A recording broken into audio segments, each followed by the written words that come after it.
Good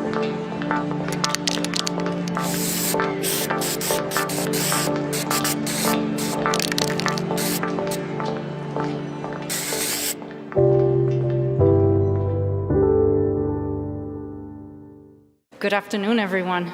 Thanks for being here.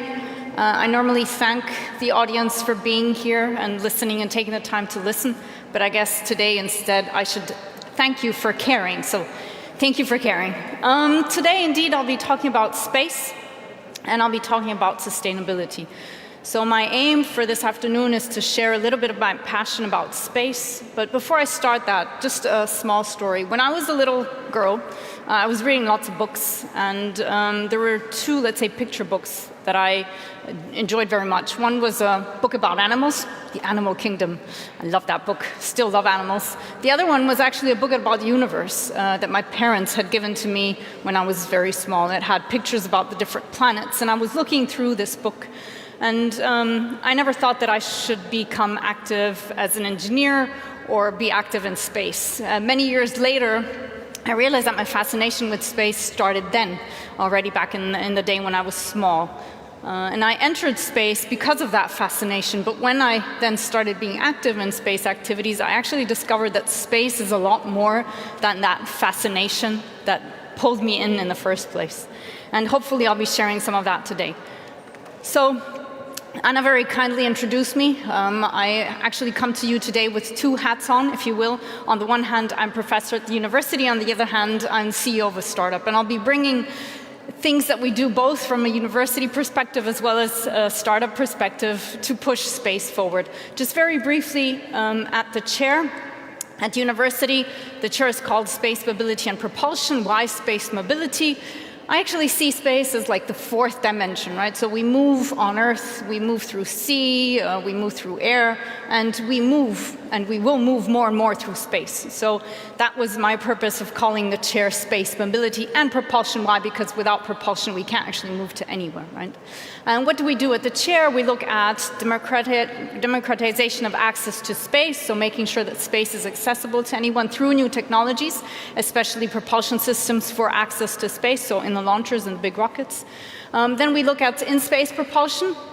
In-space propulsion is a topic that we'll be looking at again later today, and I'll be telling you how we also try and make these propulsion systems a lot more intelligent. So I'm an engineer, I love machines, but fundamentally machines are a piece of hardware. I say they're like the muscle, right? And we need to make these machines a little bit more intelligent, so we also bring AI, so intelligent propulsion machines is another topic that we look at.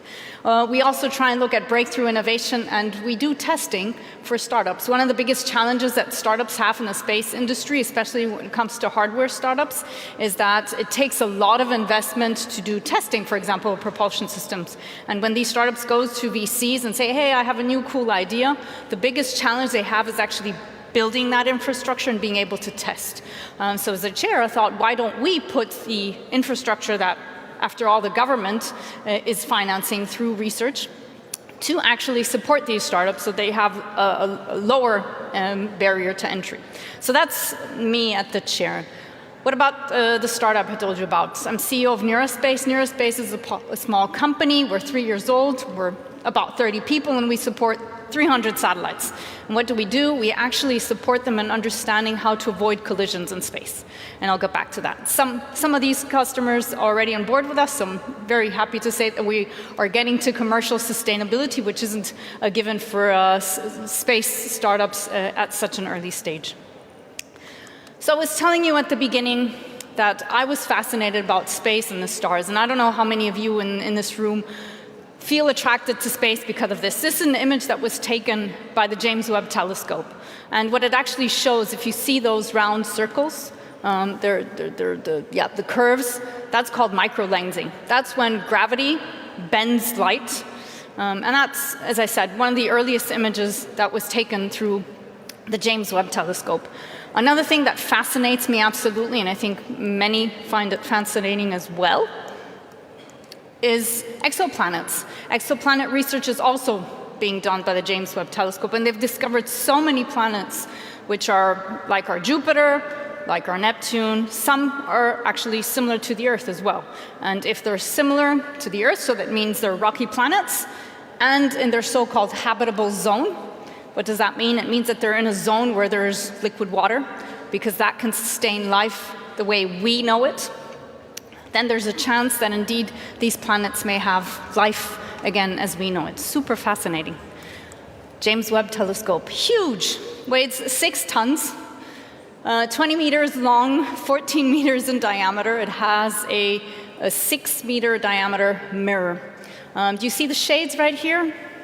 This complexity is all needed to keep the mirror and the scientific instruments cold, so that they can do excellent science.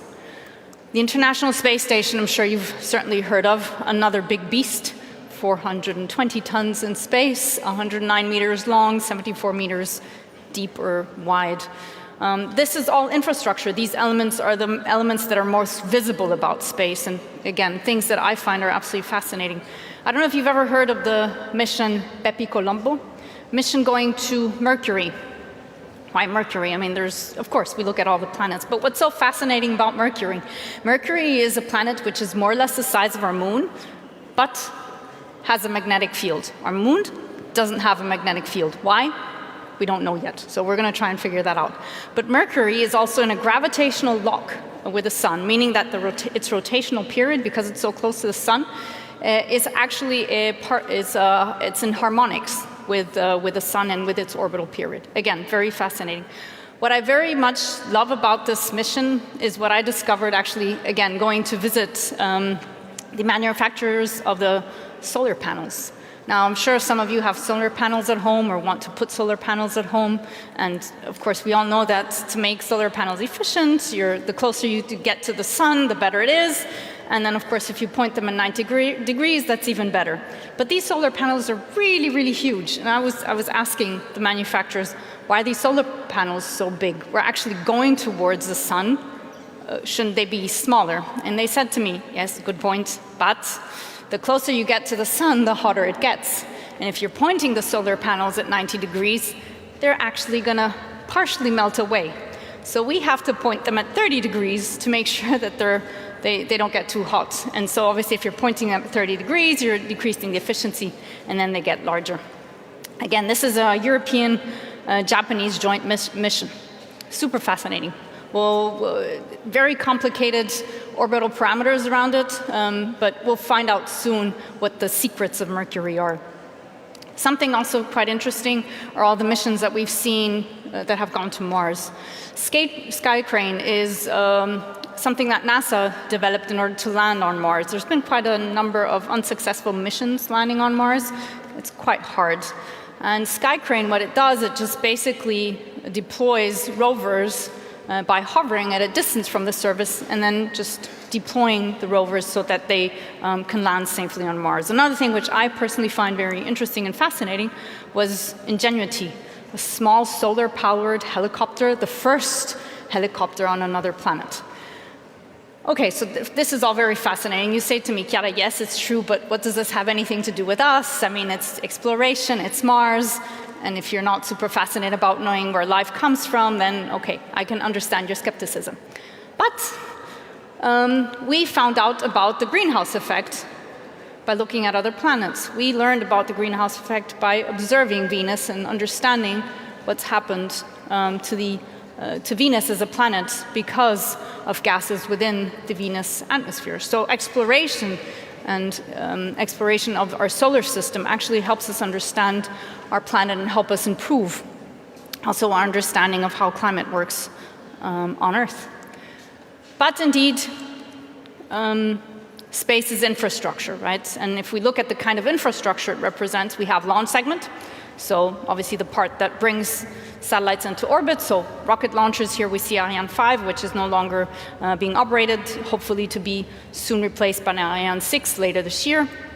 We have a ground segment. Nobody ever talks about the ground segments because it's boring compared to the launch segment, but they're very important, big antennas that are necessary to track the satellites in orbit, communicate with them, give them commands. Why? Because these satellites aren't completely autonomous yet. We'll get to that later. And then, of course, we have the space segment. And the space segment fulfills different missions, responding to different requirements. They look different depending on what we're trying to do. Here we see a satellite which is for telecommunication purposes. These are some Earth observation satellites that we have in orbit. They're called the Sentinel spacecraft, been financed by the European Space Agency and the European Commission to generate different types of data so that we can extract intelligence out of it. So what I'm trying to say is that space indeed is an infrastructure, is an enabler. We shouldn't see space as just this fascinating thing, but it is, as I said, indeed an infrastructure. But it enables what? And it enables the part that we perhaps know less of, which is the end user segment, right? The precision farming. So being able to precisely farm land to understand exactly what kind of crop rotation that we have to do. Navigation with your mobile phones. I certainly use it every day, trying to understand where you are when you're backpacking. And all of the things that I've shown you before have some dimension that link back to the end user, as we call it. The International Space Station, we do lots of science on the International Space Station, from molecular biology, gravitational biology, combustion, fluid physics, material science, trying to understand how single crystal metals or materials are better than multi-crystal materials. And we also do research on genomes. One interesting anecdote, NASA has 2 astronauts, which are twins. They sent one twin to orbit and they left the other one on ground. I don't know which one was the more lucky one, but what they did is that they looked at the chromosomes of these 2 twins and they realized that the ends of the chromosomes of the twin that was in space actually changed in size compared to the twin that remained on ground. And what we know is that the ends of these chromosomes are actually linked with aging. So somehow we haven't found the solution to eternal life, but somehow we're understanding the link between things. So again, putting even astronauts in space is very important to understanding human physiology, because why? They're then experiencing different conditions that we don't experience on Earth.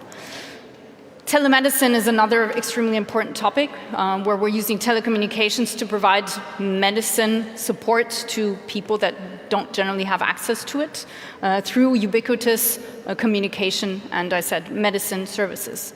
Telecommunications and global navigation can help us navigate when we are in aircraft better, so that we can better plan our routes over less populated areas. In the meantime, we know as well that somehow we can also hinder, through careful planning, the contrails, which also have a huge impact on cloud formation and which again impact our climate. Okay? And these are all things that we can have through space-based services. Space also helps tiny insects. I have bees at home. Actually, I'm a honey producer, so this is an important topic to me. How do we connect space to insects? We can actually check insect population and cross-check that with the way we're using land. Is it farmland? What kind of crops? And we know that biodiversity is not just climate change, which is an issue. We know that biodiversity is another issue, right? So understanding how insect population are evolving and what kind of pressures they're exposed to can also help us better understand and better plan how we use farmland and greenery in general. Another example I like to bring always is there's actually 50 so-called essential climate variables. These essential climate variables, they track different things. They don't just track climate, but they, for example, they track sea ice, sea level, sea surface temperature, ocean color, salinity of the oceans, greenhouse gases, ozone. And these 50 essential climate variables help us understand better how our climate evolves over time. Of these 50 essential climate variables, more than half can only really be tracked by space, through Earth observation-based spacecraft. Again, contribution of space to understanding our home world. Another thing which I, for example, didn't know and discovered only some years back, we actually use Earth observation satellites to continuously monitor our oceans. Why? Because oil spills happen actually quite regularly. Generally in the news we hear about the big catastrophes. Ships tend to lose some oil, and sometimes they also do some funky business, illegal stuff, because they're cleaning when they're not supposed to. We can actually see this, and by that we can do 2 things. Obviously we can reprimand those that have done something wrong, but we can then intervene a lot faster. Another thing is, of course, I don't know if you knew, but shipping transport represents about 85% of international trade by tonnage. So keeping a good eye on shipping routes is extremely important. Something called Automatic Identification System, AIS, is a service which we provide using space-based services by where we track ships and where they are. They send like a beep. And they're supposed to, they have to do this, right? What you see here in red are the most traveled routes. Okay, so basically black is where there's no ships. And if you compare then images that you get from Earth observation satellites and this kind of information, you can actually see ships that are not sending in their information. And if they're supposed to send this information and they're not doing it, then you know they're up to no good. And this is actually how a hijacked ship was sort of discovered and tracked several years back by combining radar images, satellite radar, with IAS. They were able to track back a ship that had been hijacked. But there's more things that we should be doing in the future. One of my favorite things to think of is indeed what kind of new services can we come up with. Prediction of volcanic eruptions is something people are working on, and I'd love to see happen. We can actually measure the changes in sort of how the Earth breathes, the changes in altitude of the surface, and by that, if we're looking and monitoring volcanoes, we can certainly understand if there's something happening soon. Something closer to home for those of you here home in Germany, we know that there were floods some several years back that could have been catered for a lot earlier. Prediction of floods. This is something we can certainly support with Earth observation. Looking into the estimation of how much solar energy we can produce by putting solar panels and such on buildings is another thing that we can be working on. Another example which I find extremely interesting, it has more of an economic dimension. I visited a company some years back and they were telling me, we take images of harbors and we check how many ships are on these harbors. And then we connect the images of these ships to the type of ships that they are and the kind of products they have on these ships. And then we look at the stock markets and the cost of these products on the stock market. And then we connect the time between it will take for these ships, depending on the queues, depending on the processes times that we have in the harbors, on how long it will take for this produce to be injected into the market. And then by that, we can actually tell how the cost of these products are going to evolve on the market over time. And then we can support people in deciding whether to invest or divest into produce. Again, it may be not benefit to climate change, but it certainly has an economic impact. Other example, the same company was providing support to oil and gas field companies because they wanted to check upon each other and see how far they were advancing on building that infrastructure to understand if they were still having a competitive edge over their competitors. So we've seen many examples on how space itself is a market, right? How there's infrastructure behind it that provides services, and these services bring some benefit, either to other sectors, to us as humanity, and to the planet. A recent report actually was brought out, expecting the space economy to grow to $1.8 trillion by 2035. These numbers are actually up from an earlier analysis which said that space would grow to be 1 trillion in 2040. So these numbers are growing. Of course, it's a bit of hocus pocus because we don't exactly know what's going to happen. But these are very positive numbers, right? And what they do is they actually split in classical space activities, so what I showed to you, the launch segment, the ground segment, the satellites themselves, traditional services that we provide. And then they talk about additional services that space will be providing that other sectors will see it advantageous for themselves and will also go into developing. And the average that they say is that the sector is going to grow at about 9%, as I said, over the next decade, which is quite significant. Now, with this growth, with more and more sectors that are seeing space as an advantage, of course, there's also a lot more launches being made. And in 2023 alone, if you see this plot, it actually shows the number of launch vehicles or launch attempts that have been made since the start of the space age in 1957, and we see where we are now in 2023. There's a number of launches that have been made over the years, and we have reached record heights with 223 orbital launch attempts this year alone, last year alone. And why do we say launch attempts? Not because, of course, not every rocket is successful in launching. But again, this means, as I said, that space is a sector that's growing, but it also has its challenges, right? And we'll talk about sustainability of space itself in a second. Now, before I go on, just sharing with you that, of course, if we look at the distribution in 2020, for example, and then 2023, we see that let's say the distribution of launch attempts has changed quite dramatically, right? So in 2020, we had US and China on par, and now we see in 2023 that there's been a significant increase in US launch attempts, and that somehow Europe is like this tiny little green thing right here. But okay, let's move on. Space is for humanity. So yes, there's been significant launch attempts. And what has been launched to orbit? So you've seen the James Webb Telescope. That's like big launch infrastructure. But there's been an increasing trend toward also smaller spacecraft. Why? Of course, they are more economically viable, right? If you're a startup, you don't necessarily have the availability of launching hundreds of millions of infrastructure into space, a satellite into space, but you can launch maybe a CubeSat, which costs 1 million or so, or even less. Now, what's the advantage of CubeSats? As I said, they're more economically viable. What's the disadvantage is that until now, many of them didn't necessarily have propulsion system on board. And that's a bit of a problem when it comes to sustainability, and we'll get to that in a second. So of course, as I said, to make all of this happen, we have to get into orbit first. Again, Ariane 5 launching. And you know how they say it's rocket science? Well, if you want to be a rocket scientist, you just have to remember this equation. There's all that's to it.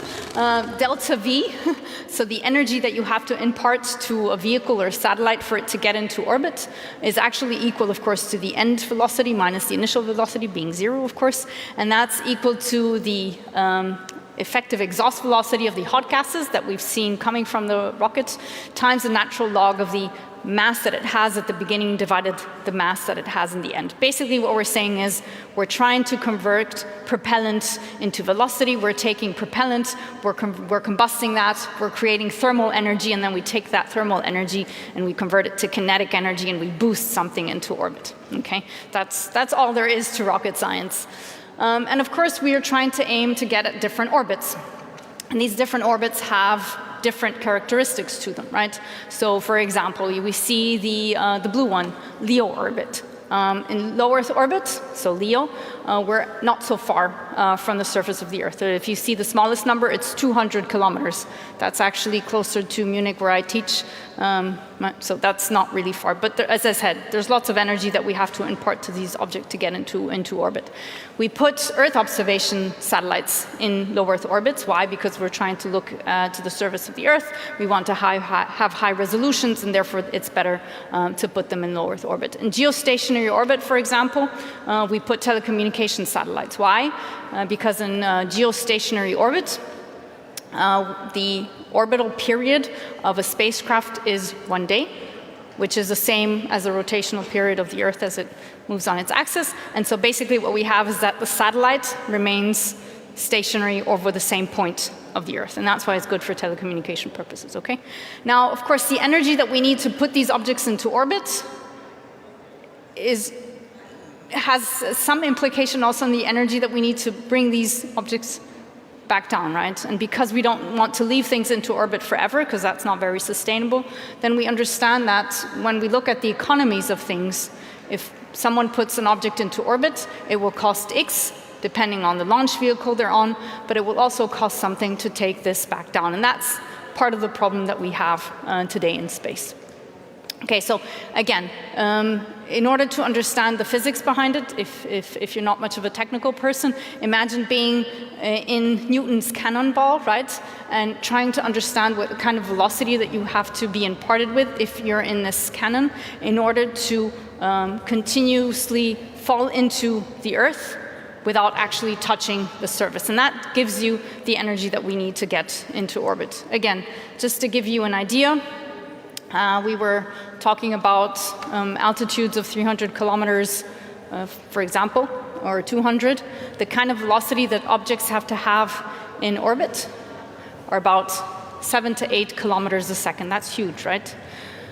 So to put this in relation to things that we know, just giving some ideas, if we take a Formula One car, the engine more or less has about 850 PS horsepower. If we look at the engine of a jumbo jet, we're at about 18,000 horsepower. If we look at the Vulcan 2 engine, which is the central engine of Ariane 5, it has 4 million horsepower, right? So again, this is to give you a feeling for what we're looking at. And again, this is the kind of energy we need to get into orbit, but it's the same kind of energy that we need then to bring things back down. Now, once we're in orbit, there's all sorts of challenges that we have in orbit, right? And you may have seen that recently we're going through a solar high, solar maximum, and I don't know if you were lucky enough to see auroras. I live not so far from Darmstadt, actually, and they were visible as far as Darmstadt. So that's great. But where do these come from? Indeed, they come from the sun that's very active on an 11-year period, but spews lots of energies in our direction. And what happens is that these particles interact with the magnetic field of the Earth, and the particles enter the atmosphere, and these ionized particles then, when they enter at the poles, they cause the auroras. And as I said, there's an 11-year solar cycle, and I'll tell you in a second why we care about this at all. And these coronal mass ejections, as you see them here, they can be quite significant. This has become more and more important for our societies today. Why? Because we're becoming more and more digitalized, right? So if there's surges in our power grids, they can cause blackouts. And in fact, there was indeed some significant power outages across the world just last month. Now, I mentioned to you, indeed, that putting all of these objects into orbit means that somehow we also have to consider what happens to these objects once we don't use them anymore, right? So when your car is not functioning anymore, you have to bring it to someone that will discard it. Well, so far we didn't have any legal regime in space in place in order to really take care of that. So we have a situation now where we have nearly 40,000 objects in orbit which are larger than 10 centimeters. We have about 1 million objects that are larger than 1 centimeter. And we have over 130 million objects which are larger than 1 millimeter. Now, I've shared with you the velocities of these objects, right? Remember the 8 kilometers a second? Now imagine that something's traveling at 8 kilometers a second and is hitting you at 8 kilometers a second. No matter how small it is, it's bound to hurt, okay? So now comes the problem. We have lots of objects in space, and these objects pose a threat to other assets. So we want to have telecommunication services, we want to have Earth observation services, we want to have all of these benefits, but at the same time, we have a risk to these objects. What this plot shows you is, again, since the beginning of the space age, the increase in the number of objects that we have in space, both active and non-active. The dark blue is the payloads, that's the satellites, the ones that are active, but everything else is non-active objects. And when they're not active, means that they're not maneuverable anymore. And if they're not maneuverable anymore, then somehow, if something is coming at you with 8 kilometers a second, then you better move out of the way. And that's, if you will, part of the problem. Now here we see the altitudes on the y-axis and the density, meaning the number of objects that we have at these altitudes. We see the International Space Station is about 400 kilometers, so it's still, let's say, in a safe region.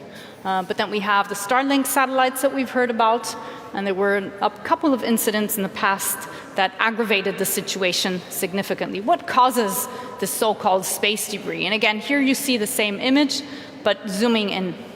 In 2007, there was a weapons test. So China, but China's not the only country, unfortunately. I wish it was, because then it would make the problem smaller. China decided it was a good idea to just hit another object. And so they did a weapons test and tried to destroy one of their own satellites, and they did. And of course, that caused lots of pieces of debris in orbit. Then we had a collision of 2 satellites in orbit that hadn't been predicted, that didn't move out of the way, and that caused another step increase that you see. But we have other, as I said, sources of space debris, including fragmentation events. What are fragmentation events? If you put a spacecraft into orbit and you have batteries, for example, or a propulsion system, and you don't passivate it, they can actually explode over time because they heat up and they can actually explode. So again, we have to take care. How much does it hurt? This is a test that was done by the European Space Agency, and a small sphere of 1.2 centimeters was sort of projected towards an 18 centimeter slab of aluminium, and you see how big the crater is. The object was traveling at 6.8 kilometers a second. Now, satellites aren't made of 18 centimeters of aluminium slab, okay? So again, this can fundamentally destroy or cause significant irreparable damage to a satellite. And that's actually what happened in, I think it was 2010 or so. Sentinel-1A, so an Earth observation satellite, the European Space Agency was operating the satellite and realized all of a sudden, we have less power coming from the solar arrays. And so they turned on the cameras and they saw that there was a sort of a darker spot on the solar array. And they compared it to an earlier image and realized indeed that it had been impacted by space debris of 1 centimeter. So now, what can actually happen if indeed there's a collision of two spacecraft? So in 2009, there was a collision between two satellites, Iridium and Cosmos.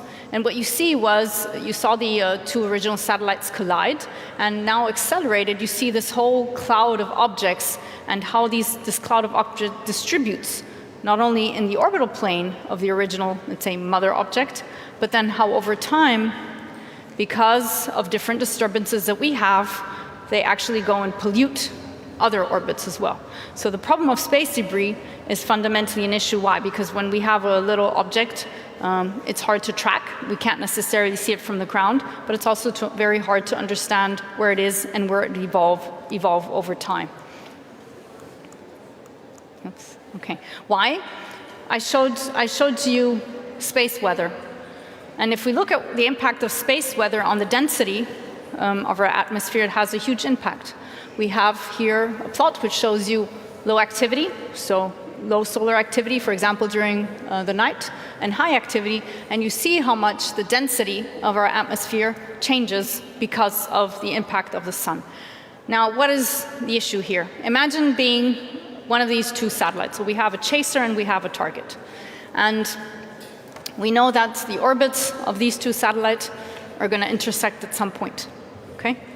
The problem is that, because of what I showed to you, we don't exactly know where these objects will be. We have a rough idea. And what we do is we depict these satellites as ellipsoids. Okay? So we say the blue satellite is here, but it could be anywhere in this ellipsoid. And the pink satellite is here, but it could be anywhere here. Why? Because we're trying to predict ahead of time. We try and predict 4, 5, 6 days ahead. And because of the changes in atmosphere, density, et cetera, and because of the other perturbations, we can't know exactly, right? So that's the difficulty. And imagine being a satellite operator and now somebody's telling you there's going to be an object that's going to come and hit you. Are you going to move? You don't know if you should move or not, right? It's easier not to move. But that could go wrong. Now, the problem that we have is indeed there isn't too much of a legal regime around space. We have guidelines from the UN. We have a so-called Interagency Space Debris Coordination Committee, which tells us what we should be doing to behave well, to maintain space clean, so that, again, we can continue providing services. But none of this is binding, okay?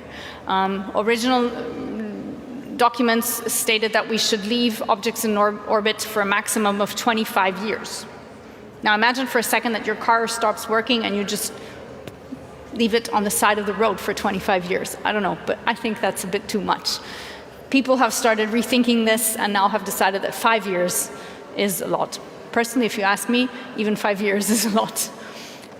At this stage, it's very hard for us to come to agreements between nations. I think you're all aware of the very complicated geopolitical situation that we have. Could you imagine all countries of the world signing something saying, yes, we will all agree to removing our satellites from orbit as soon as they don't work. We will all agree to not performing satellite tests, so actively destroying satellites in orbit.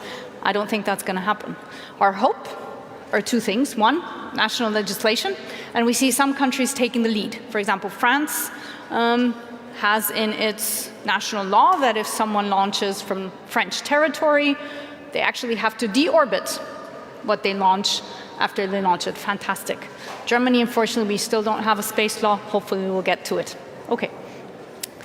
And some of these guidelines, they actually define two so-called protected regions. And there's two protected regions that we talk about. One is the low Earth orbit, and you saw how many objects there were.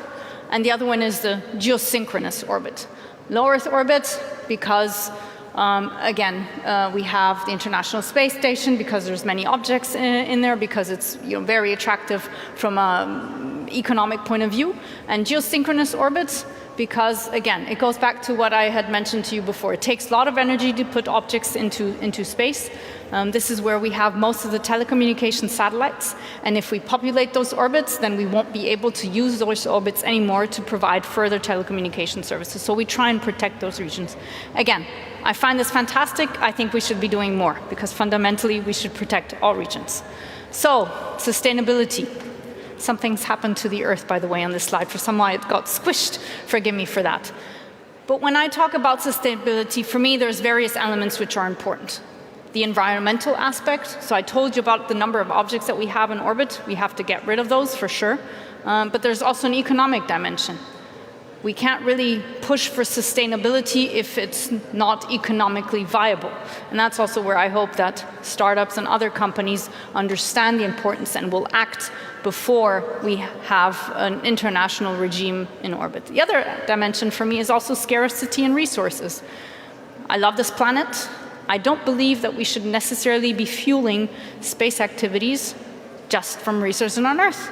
The universe is huge. There's so many resources in orbit. Can't we use resources that are also in orbit? And I think we should. And we'll get to that in a second. And of course, why? All of this is important because fundamentally it goes back to what I was saying at the beginning. There's so many services, climate change, biodiversity, telecommunications, telemedicine, all of that. So we need to guarantee the safety and security of those assets that we put into space. And we can only do that if we make sure that there's no collisions and that these orbital regimes are clean. So the space community is working very hard, and there's various elements that we're looking at. Eco-design. So how can we reduce the impacts of manufacturing, producing, and launching? How can we manage the end of life of satellites, for example, removing objects from space, but not only? And how can we think of a future, indeed, where we're servicing in orbit? Here it says active debris removal, that's certainly one of them, but how can we do more?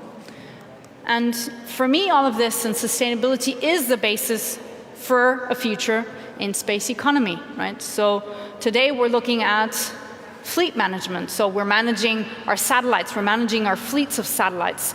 We have done some maintenance into orbit. We have already done life extension. There has been a satellite, and I have an image coming up. There is a company that sent up a propulsion system to extend the life of a telecommunications satellite in orbit. But can we think of refueling, manufacturing, assembling, recycling in orbit? We must, we should, we are. And that, for me, is, if you will, the unifying vision that I have. At some point, we will be using resources in space. That's only natural. It will extend our economic regime to space. And it will also enable us to use resources that are not limited to our tiny blue and fantastic dot. So this is the image I was telling you about. What we actually see is a geostationary orbit satellite that was serviced by a mission extension vehicle, and we see here the vehicle docking onto the end of the satellite. And what it did is it provided propulsion needs for another 10 years of mission, right? Because when you have a satellite with a propulsion system, once you don't have any more propellant on board, that's it, end of story. right? And that's a bit of a problem. So again, what is the vision? The vision for me is self-sustaining autonomous activities in space, where we are somehow extracting and distributing resources that we get in space. We distribute these resources across multiple spacecraft or other things that we do, and we use them for autonomous and sustainable operations to provide all of those services that I was mentioning. But for this, we have a number of challenges moving forward. Some of them are technical, of course, some of them are of legal nature. So let's just look at some of these aspects. Spacecraft autonomy. Today, when you have a spacecraft in orbit, what you generally have is someone sitting on ground, which schedules commands and tasks for the spacecraft, sends it on orbit, and these functions are then performed. Okay? But we want to go to a complete goal-oriented operation. So basically, the spacecraft knows that it has to perform X mission, and it will replan what it does in order to fulfill that, including surprises or anomalies that could come its way. We're not there yet. We have some adaptive so-called event-based operations on board. Some examples of this. There was a Deep Space One in 1998, which was tested, and this was basically taking over some of the spacecraft functions to fulfill, as I said, missions operations. Another experiment was done about 10 years later with the EO-1 autonomous science craft experiment. What did this mission do? It was actually flying over a volcano, noticed the heat signature, and then thought, there's something interesting happening there. Let me take the picture next time I go over it. Okay, so this spacecraft understood that there was something that was valuable to measure and decided to, as I said, adapt its missions operations accordingly. We did another experiment through the European Space Agency some years later as well. And you can imagine that the first interesting element of autonomy could be, I'm an Earth observation spacecraft, I'm flying over a region of the Earth, and I'm actually interested in looking at the delta of a river and understanding what biodiversity is doing in that region, if it's changing or not. But it's very cloudy, and I've just taken an image of clouds. Clouds are interesting, but not interesting in this case, and so it decides not to take an image or not to beam it back to Earth, right? Again, very, very interesting. So what are some of the pains that we have on our way to self-sustaining and autonomous space activities? The first one, indeed, is space propulsion. I told you, not all spacecraft have space propulsion, and some of them that do have complex propulsion systems which are based on hydrazine. Hydrazine is a bit of a toxic propellant, so not exactly green, but it's storable. Okay, so the advantage is you can store it for many, many years, which is great because then you can use it in orbit, and it has a couple other advantages.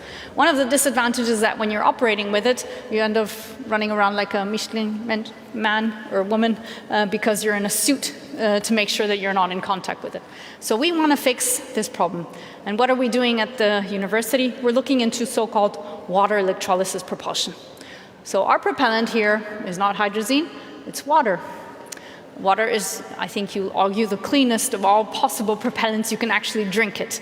We're actually using completely demineralized water, so it probably doesn't taste much, but still very clean. What do? We take the water, we send it through an electrolyzer. Through that, we split it into hydrogen and oxygen, and then we take this and we can use it, for example, and we can combust it in a hot gas thruster. Or we can take the hydrogen or oxygen and we can use it in an electric thruster, which has very high performance as well. Or we can use some cold gas attitude and control. So we're looking at the aspects of this, and we're looking into how we can optimize electrolyzer units. We're looking at here a cathode vapor feed system, where we actually have the water in its liquid form, which is then vaporized through a water barrier, and then we, as I said, split it into the two. The other thing that we're looking at is the thruster element right here, and we're trying to optimize the heat transfer properties that we have through the walls so that we can optimize how we combust the propellants and take, as I said, what we do is we take the propellants, we produce thermal energy, and then we convert that thermal energy into kinetic energy through the nozzle. And we're trying to optimize that so we can produce a propulsion system which has an even better performance than current propulsion systems. So we remove the pain of having bad, let's say, liquid propulsion or propellant systems, and we increase the performance. Now, the other pain that we have, again, is linked to all of these objects that we have in space, okay? And, you know, I said at the beginning that space sector is growing and that many sectors seeing it as an advantage. So there's lots of companies that are planning on putting even more satellites into orbit. I'm sure you've heard of Starlink, you've heard of Kuiper and Amazon. There's many more. And again, this is actually good news, but we need to take care of it. One of the downsides is, of course, because there's so many assets or spacecraft in orbit, the number of potential conjunction, meaning the potential collisions between these objects, is also growing, okay?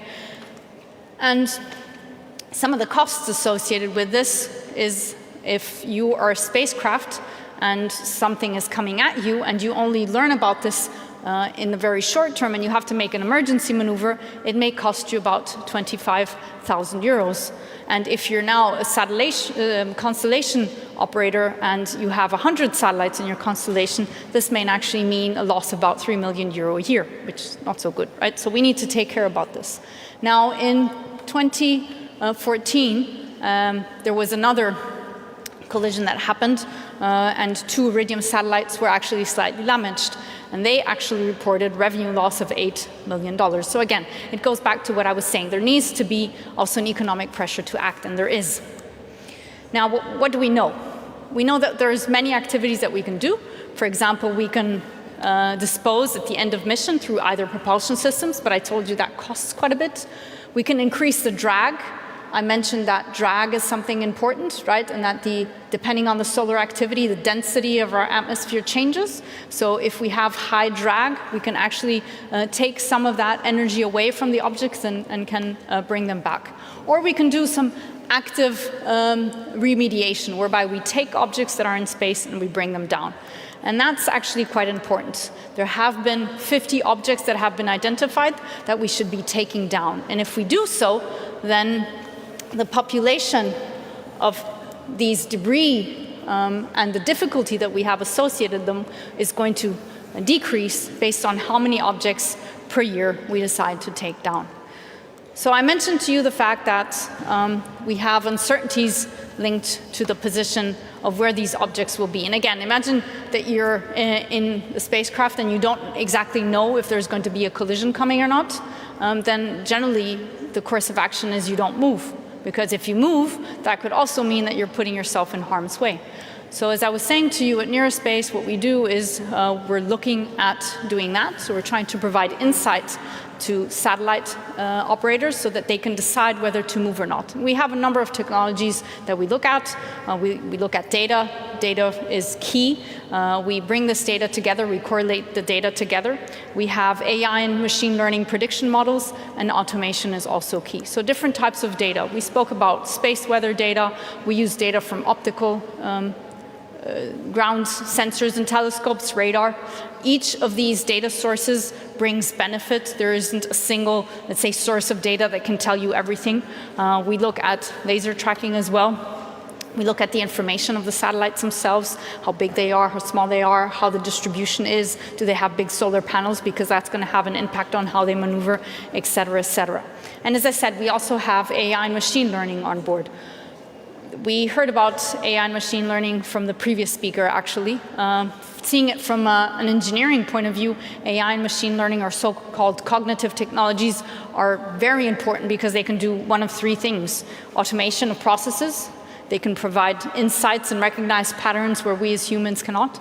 And they can also help us analyze, engage with customers, employees.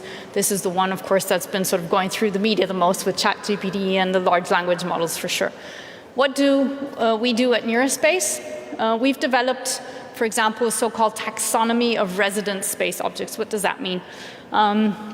I learned that people in northern countries and Scandinavian countries have, 20, 30 different ways of talking about snow. Fresh snow, old snow, snow that has just fallen, snow that is wet, snow that is not so wet. I don't know, again, I'm not from Scandinavian country, but this is exactly the same thing, right? The more you can describe and distinguish one object from another, one satellite from another, the better you can actually also understand how it's going to behave if it is exposed to certain external elements. So we've used AI and machine learning to understand what characteristics dominate the behavior of satellites in space so that we can better improve all other models that determine the characteristics of these objects. And we fed this information in order to provide satellite operators with autonomous collision avoidance information. So what you see again is two objects with a certain level of uncertainty. We tell them what the probability of collision is, and we tell them how they should maneuver it best.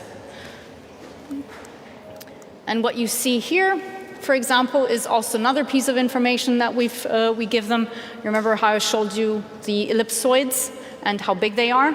So key, again, is to understanding how these ellipsoids are going to change. And ideally, they're going to get smaller and smaller, and then fundamentally at the end, you know, okay, makes sense to move or it doesn't make sense to move. And we've developed a model that you see here, takes information that we have, here in red, and predicts the evolution of that uncertainty. So at the very least, the satellite operator knows that uncertainty is going to decrease. I can make a decision for sure. Uncertainty is going to stay very high. It's better if I just stay put because, well, space still is very large after all. So I've given you lots of information. The last thing I want to conclude with is a quote, one I like very much, from Arthur C. Clarke, which is, "If an elderly but distinguished scientist says that something is possible, he is almost certainly right. But if he says that something is impossible, he is very probably wrong." Thank you very much for your time. And again, thank you for caring.